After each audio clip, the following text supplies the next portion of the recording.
Bonjour à toutes et tous, cette semaine, dans ce nouveau tutoriel, on va s'intéresser à l'animation de deux nouveaux outils, le Grab Tool et le Nudge Tool.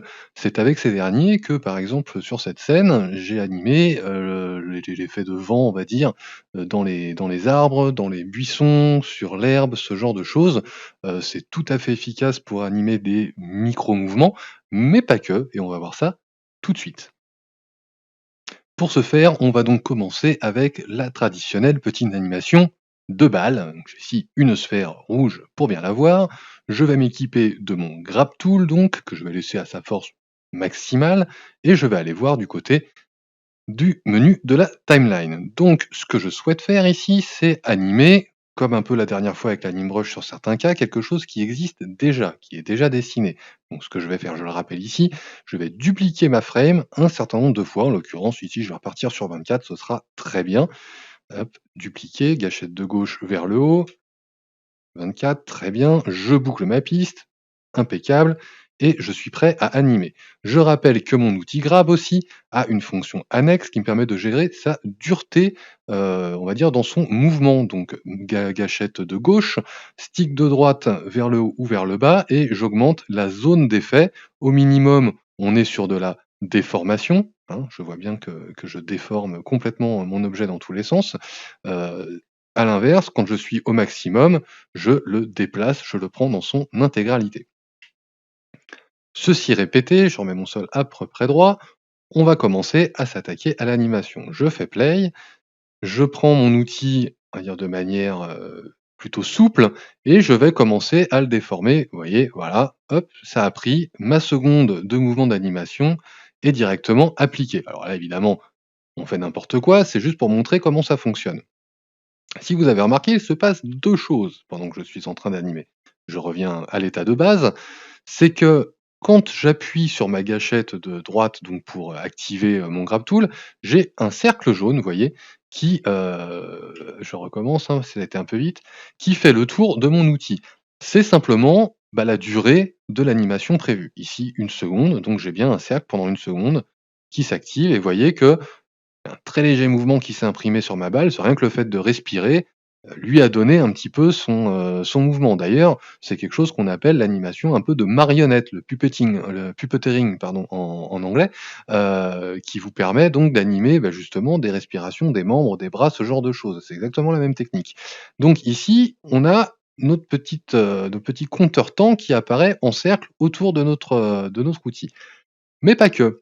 Si je le déplace un peu plus, vous voyez que j'ai elle a disparu, mais vous voyez que j'ai une version un petit peu rouge, comme une ombre de ma sphère qui apparaît, et qui en fait, elle, va, donner la position de départ, et si je voulais la boucler, par exemple, sur son mouvement, il faudrait, vous voyez, hop, que j'arrive à la remettre, à peu près à l'endroit où elle était, et donc du coup, là, j'ai vraiment une boucle quasi parfaite, hein, ça saute un petit peu, mais très léger, autour de mon animation.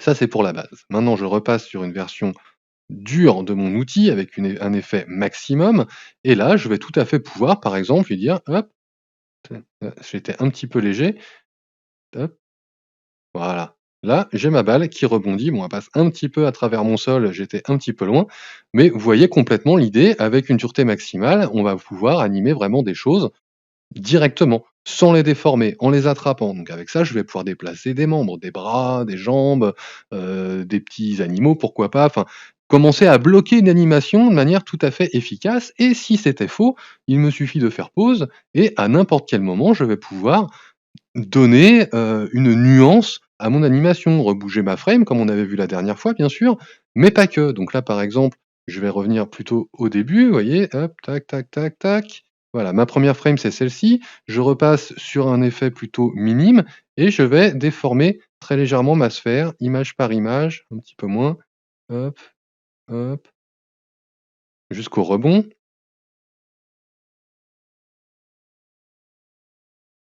Ici, elle a rebondi. Là, elle rebondit complètement.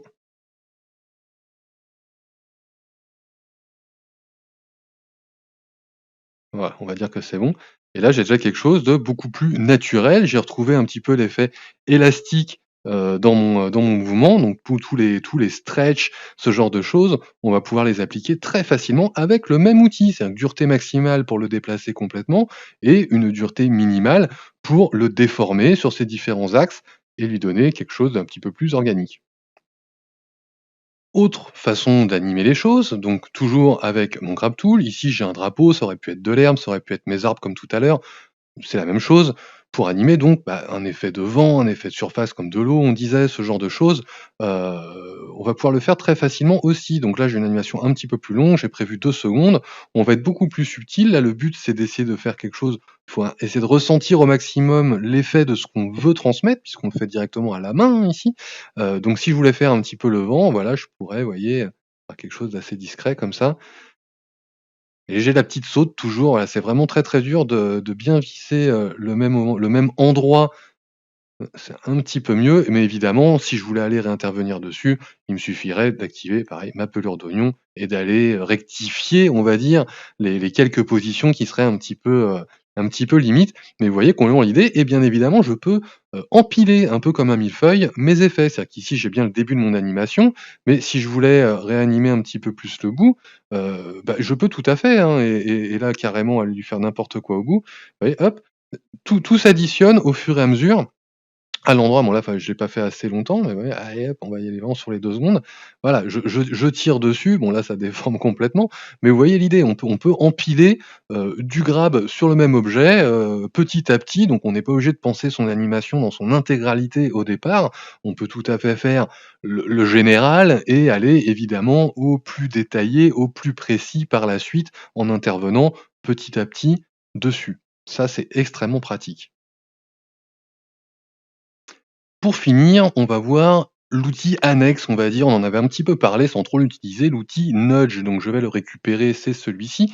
On avait vu que, pour déformer, on utilisait moins que le grab tool parce qu'il créait plutôt des artefacts et c'était pas forcément très utile ou, assez précis tout le temps. Par contre, pour l'animation, ça va être intéressant. C'est-à-dire que pour animer des choses un petit peu plus complexes comme ça et en l'occurrence les arbres, un feuillage, quelque chose d'assez dense, ça va être plutôt pratique parce que le grab tool presque il va y aller un petit peu trop fort tout le temps et du coup cette espèce de petite saute dans le mouvement, si on n'est pas extrêmement précis, entre notre dernière frame et notre première frame, de notre boucle, bien sûr, j'entends. Ça va, voilà, ça va toujours avoir ce petit côté un petit peu lag, un petit peu saute, qui va être assez dur de régler correctement, même si évidemment ça se fait, avec la pelure d'oignon sans problème au final réellement, mais on peut faire mieux tout de suite et le nudge tool, il est tout à fait adéquat pour ça. Donc là, j'ai ma petite sorcière d'Halloween et elle vole sur son balai, donc du coup, je peux animer toute sa petite, sa robe, ses cheveux, son chapeau, ce genre de choses avec cette technique. Donc là, je refais play, j'ai 1 seconde d'animation, je vais prendre donc mon outil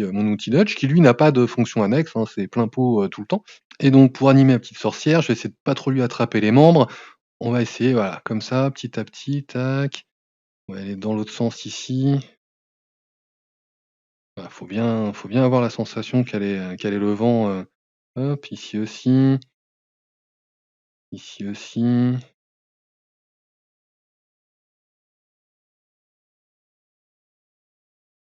l'autre jambe, ainsi de suite. Là, on peut même en remettre encore un petit coup parce que pareil, hein, on empile, hein, comme je disais, il y a pas de problème. Voilà, là, on a quelque chose de tout à fait efficace. On va faire le chapeau aussi. Hop, là, ça bouge un petit peu plus au bout, c'est normal. Et puis les cheveux. Voilà, faut pas lui attraper la tête en même temps. Tout est sur le même calque. Là, c'est la version fusionnée de ma sorcière. Hop. Enfin, vous voyez l'idée en tout cas. Voilà, en 2 temps 3 mouvements, j'ai animé le vent dans ma petite sorcière sans me prendre la tête du tout. On peut aller continuer sur le balai de la même façon. Le balai aussi il bouge et là pour le coup, je peux tout à fait aller reprendre mon outil grab par exemple, pour aller animer de manière un petit peu plus précise. Hop, voilà, la petite flamme qui danse et une fois que ma petite flamme danse, je vais pouvoir aller, pourquoi pas, donner un petit mouvement aussi, parce qu'on est en train de voler. Bon là, j'y suis allé justement pas assez, hop, voilà et là, j'ai tout ce petit monde qui fonctionne, pas de problème. un petit peu de nudge tool pour le vent, en gros et le grab tool pour les mouvements un petit peu plus précis qui pour lesquels en tout cas on veut éviter ce côté, un petit peu glitchy qui va pas aller partout, mais qui, vous voyez, n'est pas du tout dérangeant sur du vent, sur des arbres, ce genre de choses, de l'eau. Ça crée les petites aspérités, les petites imperfections qui finalement donnent un peu de cohérence visuelle. C'est pas mal du tout. Donc Anim Brush, Grab Tool, Nudge Tool, vous avez des outils, vraiment top pour animer sans, encore une fois, aucune connaissance en animation. Là, on est juste en train de bouger les choses, avec sa main. On pense pas vraiment à la mise en place, de clés, de choses complexes, de réglages d'interpolation ou autre. On va voir ça un petit peu plus tard, ça arrive, vous inquiétez pas. Et d'ailleurs, pas plus tard que dans le prochain tutoriel où on va s'intéresser à l'animation justement, image par image.